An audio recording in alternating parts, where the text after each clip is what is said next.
Guys good morning, welcome back to my channel shiny blogs. আমার আরও একটি নতুন ভিডিওতে তোমাদের সবাইকে জানাই অনেক অনেক স্বাগত, অনেক অনেক ভালোবাসা।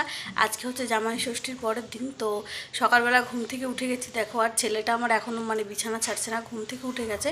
তো ও বিছানা না ছাড়লে কোনো কাজই করতে পারছি না। কতবার ডাকলাম যে চলো ব্রাশ করবে, কিছুতেই উঠছে না, বলছে আমাকে তুমি ঘুমাতে দাও না। তো যাই হোক, ও উঠলে ওকে খাবার খাওয়াবো, তারপর দুপুরে রান্নাবান্নার দিকে যেতে হবে। আর আজকে মটন হবে আমাদের। তো মেনলি কী বলো তো, জামাই ষষ্ঠীর পরের দিনই খাওয়া দাওয়াটা হয়। তো যাই হোক, হাজব্যান্ড এখন আসেনি, ও বাজার করে নিয়ে আসবে, ও আবার যাবে মেডিসিন আনতে। তো ওকে আমি বলছি তাড়াতাড়ি ওঠো, অনেক বেশি দেরি হয়ে যাচ্ছে, কে কার কথা শোনে। তো ভাবলাম ও যখন উঠছে না তখন তোমাদের সঙ্গে ভিডিওটা স্টার্ট করি। ওর জন্য সেদ্ধ ভাত করা হয়ে গেছে। সকালের খাবারটা একটু হেলদি দেওয়ার চেষ্টা করি, ওই আলু সিদ্ধ, তারপর আওয়াজ করো না, কথা বলছি না, ওই আলু সিদ্ধ, ডাল সিদ্ধ, ডিম সিদ্ধ এগুলোই দিই। তো যাই হোক, আমি তো এখন কিছু খাবো না, একটু গরম জল খাবো একটু পরে। তো বিছানাটা গুছিয়ে ওকে খাবার খাইয়ে নিই, তারপর পরে আবার আসবো কথা বলতে। দেখতে থাকো ভিডিওটা। দেখো, বিছানা টিছানা সব কিছু গোছানো কমপ্লিট আমার। এবার ছেলেকে ফ্রেশ করাতে নিয়ে যাব, তারপর ওকে খাবারটা খাইয়ে দেবো। ও এখন এই যে ব্যালকনিতে দাঁড়িয়েছিল। চলো চলো। তো যাই হোক, চলো ওকে আগে মুখ ব্রাশ করিয়ে নিয়ে এসে তারপর ওকে খাবারটা খাইয়ে দিই, তারপর সমস্ত কাজ করা যাবে।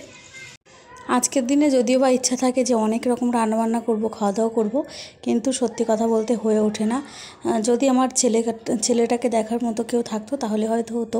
আসলে কি বলতো, এখন তো ছোটো নেই, এখন আর কোলে ওঠার জন্য বায়না করে না, কিন্তু এখন যেহেতু একটু দুষ্টুমি করে, তো বারবার রান্নাঘর থেকে ওকে দেখতে হয় কি করছে না করছে। যে এদিকে দেখো, আমি কিন্তু সবজি কাটছি, কিন্তু আমার কথা বলা কিন্তু বন্ধ নেই। আমি সবজি কাটি হাতে, আর মন থাকে ওর দিকে, কোথায় পড়ে যাবে কি হবে, এরকম একটা ব্যাপার। তো এখানে মটনের জন্য আলু কেটে নিচ্ছি, একটু বড় বড় করে আলুগুলো কেটে নেব। আর আমি যখন রান্নাঘরে থাকি, ছেলে কিন্তু রান্নাঘর থেকে একদম যায় না। তো যেহেতু মটনের আলু একটু বড় বড় না কাটলে ভালো লাগবে না। আর আজকে আলুর পরিমাণটা একটু বেশিই দিয়েছি, কেন কি খাসির মাংসের মাংসর থেকেও আলু আর ঝোলটা যেন আমার কাছে বেশি ভালো লাগে। ওদিকে যেহেতু আলু অনেকটা দিয়েছি, আলুটা একটু ফুটিয়ে জলটা ফেলে দিয়ে তারপর রান্না করব। আর এদিকে দেখো, আলু দিয়ে বেগুন দিয়ে আর গাঁটি কচু দিয়ে একটা নিরামিষ তরকারি করব, একদমই অল্প, বেশি করব না, যেহেতু এদিকে মটন হচ্ছে। তো বেশি কিছু তরকারি করলে সেটা হয়তো উঠবে না, তো সেই জন্য এদিকে আমি মায়ের সঙ্গে ফোনে কথাও বলেছিলাম মাঝখানে।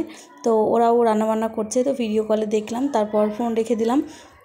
আর এই যে হাজব্যান্ড এখন আসলো, ওর আসার কথা ছিল 11টার মধ্যে। সত্যি কথা বলতে দোকানটা একা একা সামলাতে খুব চাপ পড়ে যায়, সেই জন্য টাইম টু টাইম আসতে পারে না। তো এদিকে ছেলের জন্য একটুখানি ডাল করছি, দেখতে পারছো, ও 2 টাইমে ডালটা দিয়ে খেয়ে নেবে।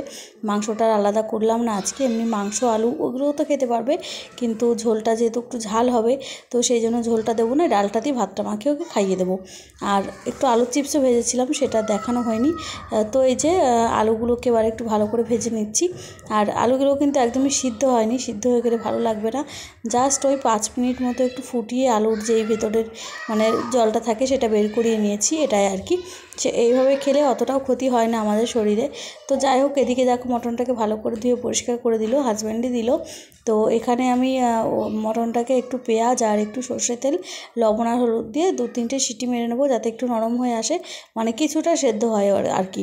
আর এদিকে তেলের ওপর জিরে আর শুকনো লঙ্কা ফোড়নে দিয়ে পেঁয়াজ টমেটো ভালো করে ভেজে নিচ্ছি। আর খাসির মাংস কিন্তু এমনিতে প্রচুর তেল থাকে, তো সেই জন্য চিকেনে যতটা তেল লাগে খাসির মাংসে অতটা তেল লাগে না। তো এদিকে দেখো, মাংসটা ম্যারিনেট করে রেখেছি। আর আমি যেভাবেই মাংস রান্না করি না কেন, সেটা চিকেনই বলো আর মটনই বলো, আমার কাছে না ম্যারিনেট করে রান্না করলে বেশি টেস্ট লাগে বলতে পারো। তো ওদিকে রান্না মাংসটা কষাচ্ছিলাম আর হালকা করে ঢেকে দিয়েছিলাম, দেখতে পাচ্ছ অনেকটা জল বেরিয়ে এসছে, আর মশলাটা কিন্তু অনেকটা কষেও গেছে। আর এইসব রান্নাবান্না কি বলো তো, যতটা কষানো যাবে ততটাই টেস্ট হবে, এরকম একটা ব্যাপার। আর আমার ব্যাকগ্রাউন্ডে একটু আওয়াজ পেতে পারো, কেন কি দরজা জানলা বন্ধ করে ভয়েস দিচ্ছি, তারপরেও বাইরে বাচ্চারা খেলছে, তো ওদের চিল্লামিল্লি তো আর বন্ধ করতে পারবো না, কিছু করার নেই। তো এই তো মাংসটাও কিন্তু আমার পুরোপুরিভাবে কষানো হয়ে গেছে। এবার জল দেবো, আর অবশ্যই গরম জল দেবো। তো এবার দিকে জল দিয়ে ওইদিকে অন্যরকম যেগুলো কাজ আছে সেগুলোই করব। তো যাই হোক, আর এই যে পুরো তেল ছাড়া ভিডিওটাও রেখে দিয়েছিলাম, কি ভালো লাগছে না কালারটা এসছে এখন।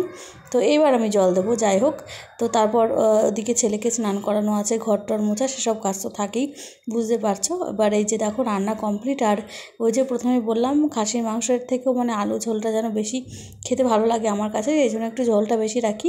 চিকেন রান্না করলে কিন্তু সেটা ঝোল ভালো লাগে না, সেই জন্য ওটা অতটা ঝোল রাখি না আর কি। রান্নাবান্না কমপ্লিট আর একেবারে বাসনকোসন মেজে নিয়েছি। আর রান্নাঘরের টাইলসটাও মানে প্রচুর ময়লা হয়েছিল, তো ওগুলোও পরিষ্কার করেছি, দেখতেই পাচ্ছ। আসলে কী বলতো, নোংরা আমি সহ্য করতে পারি না। আমার যতই মানে খাটাখাটনি হোক না কেন, মনে হয় যে না পরিষ্কার করে ফেলি। মানে কি বলবো, মাঝে মাঝে রাত্রেও ঘরদোর পরিষ্কার করতে লেগে যাই। তো এটা আমার বাজে হ্যাবিট বলবো কি ভালো হ্যাবিট বলবো আমি জানি না। তো এই যে খাওয়া দাওয়া করে আর কথা বলিনি তোমাদের সঙ্গে। এখন এই যে সন্ধ্যাবেলা দেখতেই পাচ্ছ, ছেলেকে এখন একটু পড়াশোনা করাচ্ছি। পড়াশোনা বলতে একটু পড়িয়েছি, আর এই যে একা তো লেখা শেখেনি এখনও, একটু হাত বুলিয়ে দিতে হয়, তো আমরা কি করি শিখে যাবে। যাই হোক, আর মুখ দিয়ে আমরা কি করি, খাবার খাই, কথা বলি। কান দিয়ে আমরা কি করি, আমি কি করে আমরা শুনি। হ্যাঁ জোরে বলো। হাত দিয়ে কি করি, আমি কি করে কাজ করি। ছেলেকে পড়াশোনা করিয়ে রেডি করাচ্ছি। একটুখানি যাব দোকানে, আর ঘরের মধ্যে ভালো লাগছে না।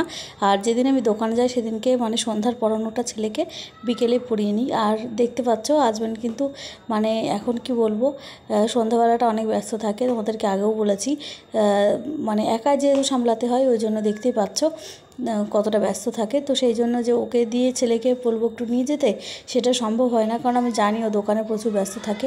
আর ছেলে দেখো এখানে কতটা বিরক্ত করছে, মানে মেডিসিনগুলো দিচ্ছে, ও আবার সেইগুলো নিয়ে মানে একজনেরটা আরেকজনের মধ্যে দিয়ে দিচ্ছে, এই করে আর কি। তো ওকে বললেও আমি নিচে নামাতে পারবো না, সেই জন্য আমি যেদিন আসি সেদিনই ওকে নিয়ে আসি, তাছাড়া আর বাবার সঙ্গে আমি ওকে পাঠাই না।